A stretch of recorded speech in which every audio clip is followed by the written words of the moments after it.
எதுவாக இருந்தாலும் தலைவருடைய அனுமதி பெற்றுதான் நான் எதுவாக இருந்தாலும் சொல்ல முடியும் என்பதை தளபதியுடைய ரசிகர்கள், தொண்டர்கள், நிர்வாகிகள் மிக சிறப்பாக தமிழக வெற்றி கழகத்தை வரவேற்கிறார்கள் என்பது.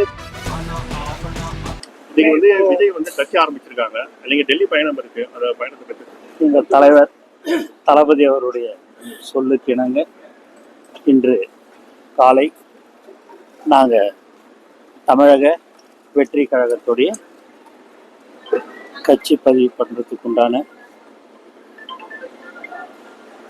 பேப்பர்ஸ் எல்லாமே நாங்கள் இன்னைக்கு கொடுத்துருக்குறோம். மீதி எல்லாமே எங்கள் தலைவர் அவர்கள் அறிக்கையில் விவரமாக எல்லாம் சொல்லியிருக்கிறாரு.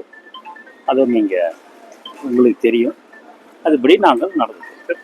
சார், இன்னைக்கு இது பண்ண அறிக்கையில் பார்த்தீங்கன்னா முக்கியமாக 2 வார்த்தைகள் சமகால அரசியலில் மிக இதுவாக இருக்குது.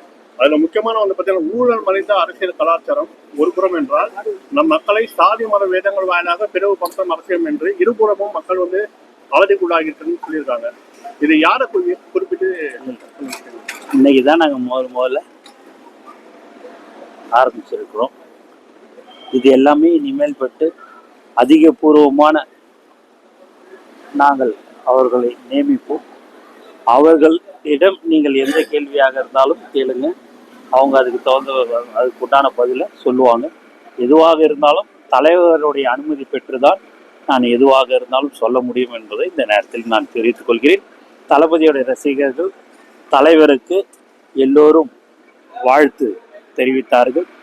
எல்லா இடத்துலையுமே ரசிகர்கள், தொண்டர்கள், நிர்வாகிகள் மிக சிறப்பாக தமிழக வெற்றி கழகத்தை வரவேற்கிறார்கள் என்பதை இந்த நேரத்தில் நான் மகிழ்ச்சியுடன் தெரிவித்துக் கொள்கிறேன். சமகால அரசியல் பார்த்தீங்கன்னா விஜயகாந்த் நான் தலைவர் தப்பிச்சு எதுவாக இருந்தாலும் தலைவர் தான் முடிவு பண்ணுவார், தலைவர் தான் சொல்லணும்.